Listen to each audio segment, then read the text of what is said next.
Good morning po sa inyong lahat mga kapatid. Pag-usapan natin ngayon itong mga may saltik na mga magsisenador sa 2028. Ah, bakit ko po naisip na itong mga to ay may balak lamang ding magsenador? Isipin mo kahit na magmukhang tanga, di ba? Tuloy lang sila sa katarantaduhan nila, sa mga pagkakengkoy-kengkoy nila. Oh, unahin natin itong anak ni Loren Legarda. Hindi sa pinagtatanggol ko itong si Garjola. Inaaway niya si Garjola, inaakusahan niya na magnanakaw sa kaban ng bayan. Pero hindi niya dinidimanda, tama?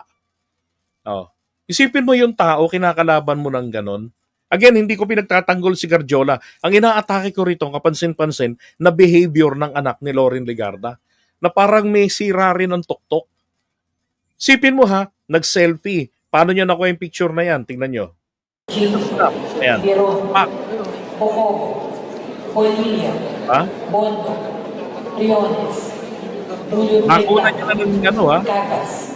Calderon. Ito ho yung oras na ito ng botohan, nominal voting, ng pagsuspinde para sa adoption ng report ng Committee on Ethics laban kay Kiko Barsaga. Anong ginawa niya nito? Tinabihan niya, di ba, para magpa-picture. Biglaan nga eh. Oh. Siyempre, hindi pa nito alam ng congressman ni Garjola kung sino yung lumapit sa kanya. Nakita yung cellphone, di-smile naman tong si tanga. Oh. Tapos anong ginawa niya? Ipinasa niya po kay Rowena Guanzon. Isipin niyo, di ba? Hindi porke senadora nanay mo, hindi porke bilyonaryo ka, hindi porke kaya niyong magpapatay ng tao dahil sa kayamanan niyo, ang kapangyarihan sa politika. Di ba? Ganun-ganun nyo lang, mo lang papakita yung panggagago sa tao. Di ba? Ay nako. Yan isang kapansin-pansin din dito, yung anak ni Loren Legarda. May amats din. O, tingnan ninyo yung ginawa niya ha. Yung isang tauhan sa DPWH, bagong USEC, na matagal ng pinagkakatiwalaan ni Dizon. Di ba? Anong ginawa nito ni Congressman Lepiste? Inakusahan niya. Tapos ibang tao pala yun ang pinatutungkulan sa issue na yun. Wala man lamang public apology. Bakit? Hindi nakakaramdam ang taong ito ng pagkapahiya. Bakit? Pinanganak ito with silver spoon. May taga-subo pa. Itong si Congressman Lepiste. Oh. Diba? Tsaka ito, nakinabang ito kay Duterte noon. Sana yung ano noon? Ito yung, ayan o, yung solar franchise niya. Aprobado agad yan. Ginapang yan ni Loren. Congresswoman si Loren yan. Kaya siya naging bilyonaryo. Ngayon, ito yung kasagsagan ng oras na yun, nang sususpindihin. Reaction ni Kiko.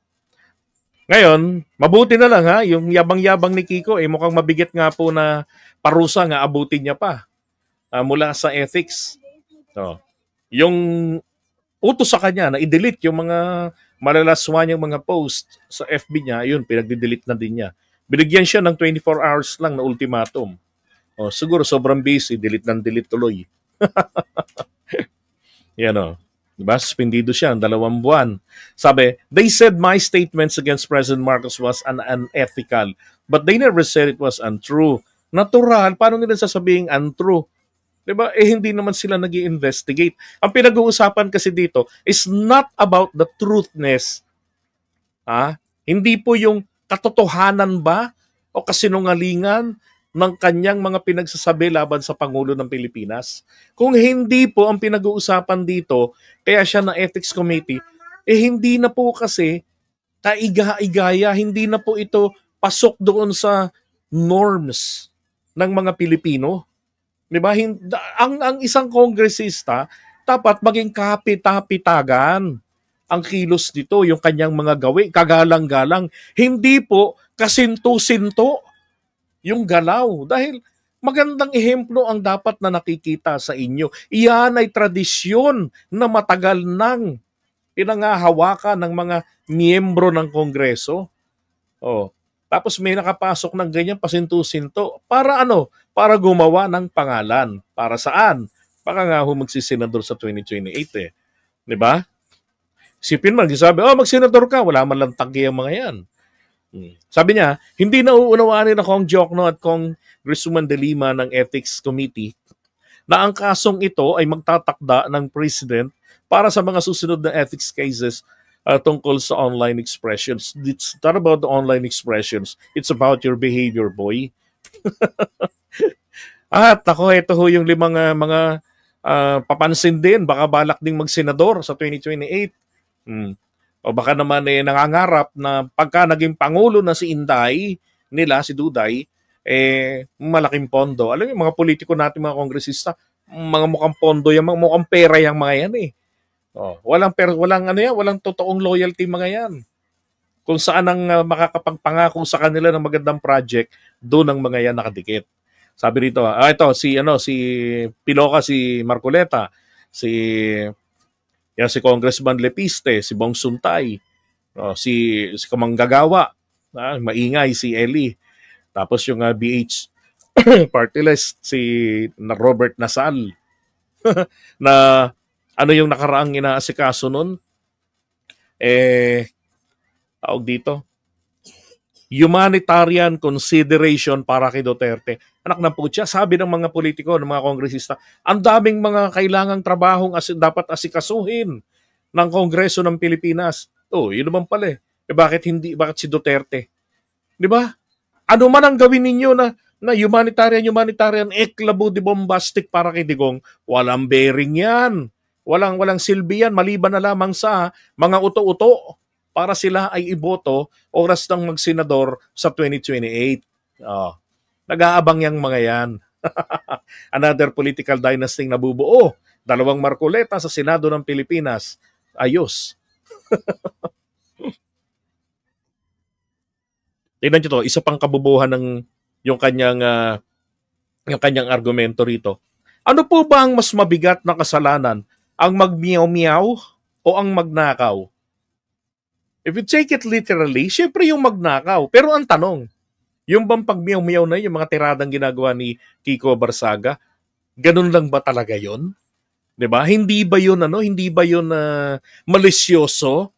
O hindi ba yun nagdudulot ng masamang imahe sa institusyon ng Kongreso o ng House of Representatives? Yun yung dumaan sa Ethics Committee. Yun yung tiningnan nila. Hindi sila nag-investigate tungkol sa pagnanakaw. Yung kanyang sinasabi, this is fallacy. Pero bilang abogado, ang lakas ng loob. Lokohin ng taong bayan na maglatag ka ng fallacy. Di ba? Yung argument mo na it doesn't follow. Parang sinabi mo yan eh.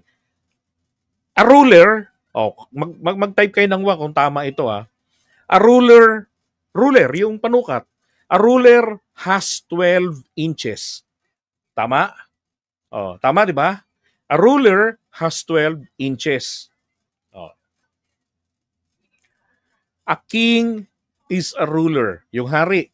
Ruler namang tinutukoy doon, hindi ho panukat. Kung hindi, yung namumuno. Di ba? Tama? A king, di ba, is a ruler. Diba? Type po kung tama. Yung argumento na 'yon yung pangusap na 'yon. Ito ngayon yung conclusion. Therefore, a king has 12 inches. Ano yun? Di ba? Sinasabi na ng una, a ruler has 12 inches. Yes, that's right. Di ba? A king is a ruler. That's correct. Pagdating doon ngayon sa conclusion, eto na. A king has 12 inches. Haba nun 'Di ba? Nag-iba na tuloy yung meaning ng conclusion. Naging double meaning na. Ganon yung kanyang ginagawa, fallacy. Nilolokong taong bayan. Ito naman si Suntay. Sabi ni Suntay, I voted no dahil sa isang matatag na paninindigan para sa konstitusyonal na kalayaan sa pagsasalita. Congressman Bong Suntay, gusto kitang tanungin. Yun bang kabastusan, ginagarantiya ba yan ng konstitusyon natin? Bilang isa kang abogado, dapat alam mo yan. Uulitin ko lang. Yung bang kabastusan ng tao na dapat ay kinakikitaan ng kapitapitagan bilang ehemplo dapat ng bayan sa bagong henerasyon, at si Kiko ay kahenerasyon ko po yan, Generation X kami, hindi Z yan, kumukulokoy na yan. Congressman Bong Suntay, congressman namin ng District 4 ng Quezon City, tinatanong kita, ang kabastusan ba ay pinoprotektahan ng freedom of expression? Kung ikaw kaya paliguan ko ng mura, malamang didemandahin mo ako. Pero hindi ko gagawin. Di ba? Yun lang yun eh. Minsan isip-isip din kung papaano poposisyon. Hindi porket baon ka sa utang na loob kay Sara, lahat na lang ng katarantaduhan ng mga kaalyado niya, susundan mo at ipagtatanggol mo pa. At alam mo rin bilang abogado na ang freedom of expression na guaranteed ng Constitution ay hindi absolute. Di ba? Congressman naman eh. Tara pag-usapan natin. Ay, nako.